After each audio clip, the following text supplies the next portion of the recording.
നിർമ്മാണം പൂർത്തിയാക്കിയ ആലത്തൂർ ഗ്രാമപഞ്ചായത്തിലെ തൃപ്പാളൂർ കൂട്ടമുച്ചിയിലെ വാതക ശ്മശാനം നിശ്ചലാവസ്ഥ. ത്രിതല പഞ്ചായത്തിന് മുന്നോടിയായി കഴിഞ്ഞ വർഷം നവംബറിൽ ശ്മശാനം ഉദ്ഘാടനം ചെയ്തെങ്കിലും 5 മാസം കഴിഞ്ഞിട്ടും സ്ഥിതി തദൈവ. 2 മാസത്തിനകം പ്രവർത്തനം തുടങ്ങുമെന്നായിരുന്നു വാഗ്ദാനം.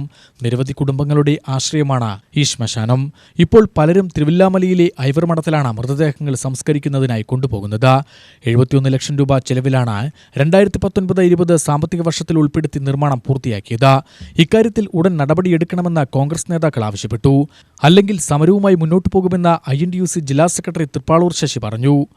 നമ്മൾ പലതവണ പഞ്ചായത്ത് ഭരണസമിതിയോടും മുൻ പഞ്ചായത്ത് ഭരണസമിതിയോടും ആവശ്യപ്പെട്ടിട്ടും ഒന്നും ചെയ്യാതെ വർഷങ്ങളോളമായി പൂട്ടിക്കിടക്കുന്ന ഈ സംരംഭം തുറന്ന് പ്രവർത്തിക്കണമെന്നാണ് ആലത്തൂരിലെ കോൺഗ്രസ് പ്രവർത്തകരുടെ ആവശ്യം.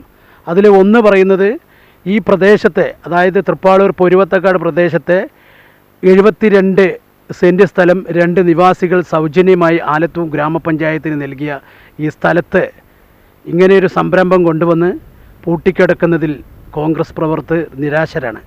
എന്തായാലും ഒരു കാര്യം കൂടി തീരുമാനിച്ചിട്ടുണ്ട് ആലത്തൂരിലെ കോൺഗ്രസിൻ്റെ പ്രവർത്തകർ. ഇതിൻ്റെ പ്രവർത്തനം ഉടൻ തുടങ്ങിയില്ലെങ്കിൽ ശക്തമായ സമരപരിപാടിയുമായി കോൺഗ്രസും INTUC മുന്നോട്ട് വരുമെന്ന കാര്യത്തിൽ യാതൊരു തർക്കവുമില്ല. അതിൻ്റെ ഒരു ചെറിയൊരു ഉദാഹരണം കൂടി പറയുകയാണ്. കാരണം കഴിഞ്ഞ ഭരണസമിതിയോടുകൂടി ഒന്നും ചെയ്യാതെ ദ്രുതഗതിയിൽ വന്ന് പഞ്ചായത്ത് തിരഞ്ഞെടുപ്പ് മുന്നിൽ കണ്ടുകൊണ്ട് കഴിഞ്ഞ പഞ്ചായത്ത് ഭരണസമിതി ദ്രുതഗതിയിൽ ഉദ്ഘാടനം ചെയ്ത പരിപാടിയാണ്. അന്ന് കറണ്ട് കിട്ടിയിട്ടില്ല, ഒന്നും ചെയ്യാതെ ഉദ്ഘാടനം ചെയ്തു.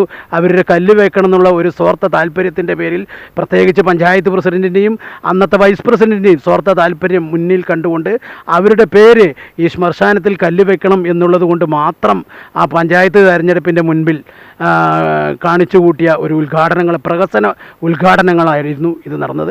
എന്തായാലും ഈ പഞ്ചായത്ത് ഭരണസമിതിയോടും നമ്മൾ പലതവണ ആവശ്യപ്പെട്ടിട്ടുണ്ട്. ഇത് നടപ്പിലാക്കണം എന്നാണ് കോൺഗ്രസിൻ്റെയും INTUCയുടെയും അഭിപ്രായം. ഇന്ന് തന്നെ പുതിയങ്കം ഭാഗത്ത് ഒരു മരണമുണ്ടായിരുന്നു. പാവപ്പെട്ട വീട്ടുകാരാണ്. അവരിന്ന് ഒരു സ്വകാര്യ വ്യക്തിയെ ആശ്രയിച്ച് അവർ ദഹിപ്പിക്കേണ്ട ഒരു കാലഘട്ടം വന്നിരിക്കുകയാണ്. ഈ ആലത്തൂർ പഞ്ചായത്തിൻ്റെ പരിധിയിലുള്ള പല പഞ്ചായത്തുകൾക്കും ഉപയോഗപ്രദമാകുന്ന ഈ വാതക ശ്മശാനം ഉടൻ തന്നെ തുറന്ന് പ്രവർത്തിക്കണമെന്ന് ആവശ്യപ്പെടുന്നു. UTV news, Palakkad.